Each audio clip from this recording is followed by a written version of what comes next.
All right, you guys, welcome back to the final video in our Christmas and July mini-series 2020. We are going to be doing this Grinch look. So as a reference for today's paint, I have pictures of not only the live action with Jim Carrey Grinch, but also the original animated Grinch as well. So the first thing that I started to do was sketch out where I wanted the Grinch's face to be popping out of our wrapping paper, and I did go ahead and sketch in the ripped part of the parchment, but I end up covering that up later, so I wouldn't worry so much about that. I'm filling in my entire face with this super bright green paint. Green is one of my favorite colors, and this being so vibrant was just perfect for the Grinch. So you can see that I went off camera and I did one half of the face off camera first. That way I wasn't jumping around too much while filming the second half, and so I could kind of figure out what I was doing.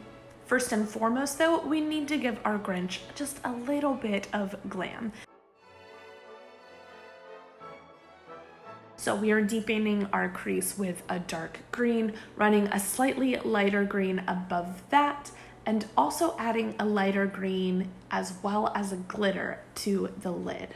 I don't want to spend too much time on this because the beauty portion of the look is less important than, say, all the details in the face or in the overall look, but I want it to be kind of pretty in my Grinchiness. I also ran that dark green color from our crease and upper lid on the lower lash line to kind of smoke it out, give it a little bit more depth and dimension. And then for our eyelashes, we used the Milk lash primer and we coated them first in white so that they could be seen, and then I took that exact same green paint that we filled in our face with, that base color, and I used a paintbrush to color those as well. Another option for this, if you don't want to use your actual lashes, is to first paint a pair of false lashes white and then follow up with green as well. But at this point, I was just having a really good lash day. They were long, they were curled, and I wanted to use them. So the eyebrows are part of what make the Grinch look so silly sinister, and so I really wanted to make sure that I got that right. Fortunately for me, I'm blonde and mine are pretty much invisible anyhow.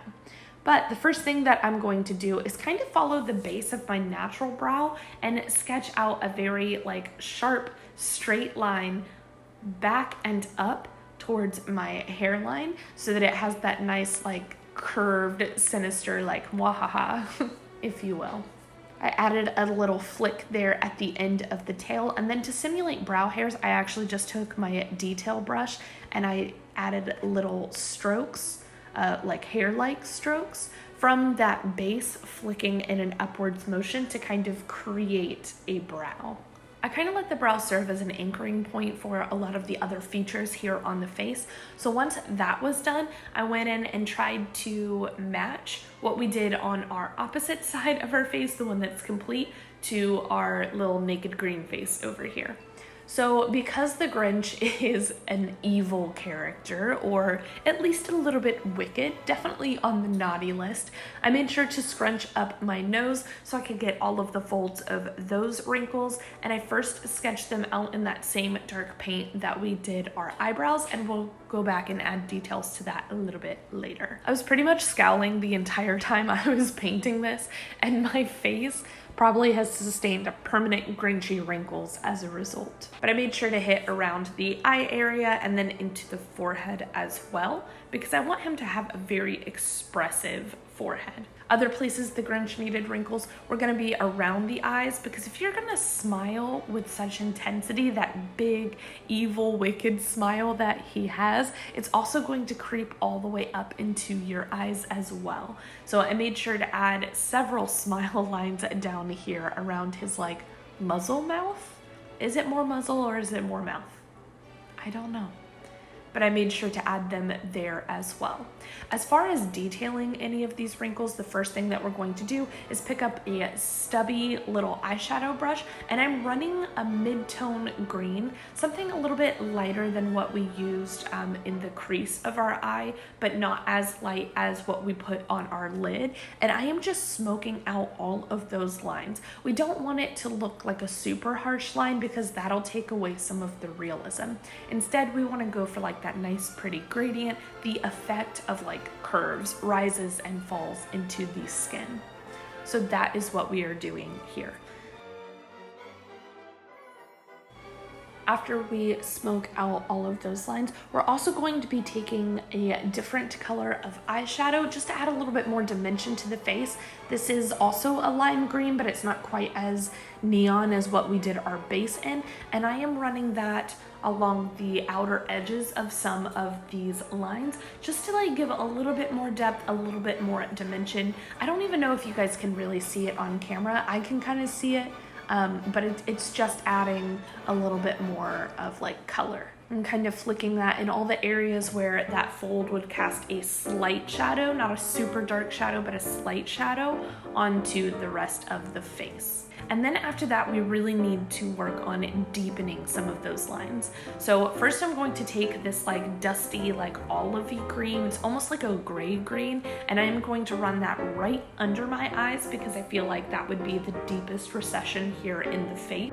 So I'm doing that with a fluffy brush, and then I'm actually going to pick up a very teeny tiny detail brush, and you'll see that I'm going to wiggle that same eyeshadow into the very center of a lot of these creases, a lot of these like smile lines, frown lines, what have you. The deeper the fold, or like the more harsh the line, the darker it would be here in the center. So I'm not blowing it out past any of that eyeshadow that we've blown out to like kind of smoke out that line. And I'm not making a super harsh line. That's why I'm using an eyeshadow and wiggling it a little bit back and forth as opposed to going in with just like a detail paintbrush, because we don't want it to look like a line. We want it to look like depth. Not to over explain it, but basically you can use these steps in any body paint that you do, especially if you go to transitioning from like blocky characters or like full body paints where it's all about like shapes and symbols, to doing fine details like faces or changing your face. It's the same thing that I did in the Dobby tutorial. It's the same thing I did in my leprechaun, which is on Instagram, that I'm actually probably going to be recreating for Halloween this year. So it's a lot of fun. The devil is in the details. All right, and last thing before we move on to the rest of the paint, just as we have deepened all of these lines with that deepest, darkest shadow, we also need to create a little bit more highlight. You guys know that that little white line that we add to some of our shading on the opposite of our shading, you know, to be the rise before the fall of all of those folds, is my favorite part of any body paint. So I'm picking up a very thin, pointy brush and just a skosh of white body paint, and I'm really going to be emphasizing those lines here. So I didn't show this on camera, but I also filled in my bottom lip with a light pink color because I noticed in the reference picture that the Grinch's bottom lip is a little bit more like fleshy toned, and then everything else is green. And then I used that same dark green body paint to give myself a curled upper lip.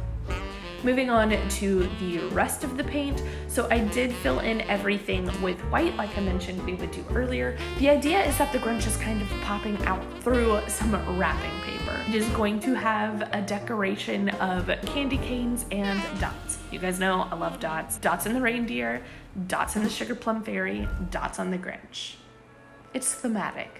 This part doesn't take too much explaining because I just repeated the same shape, or tried to repeat the same shape of all of the candy canes, filled them in, and then added dots to kind of decorate. After that, we moved on to the face, where again, I have to go in and redraw all of those curled paper edges here on the outskirts of like our Grinchiness.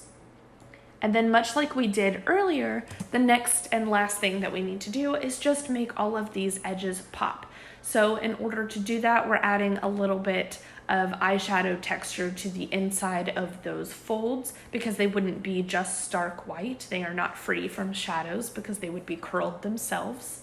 And then I also ran an eyeshadow underneath all of the outer edges of those folds because they would be casting a shadow onto the rest of the wrapping paper, which is down below them. And in all honesty, looking back, I really should have used a more cool tone shadow. This is a bit too warm. It's almost dingy.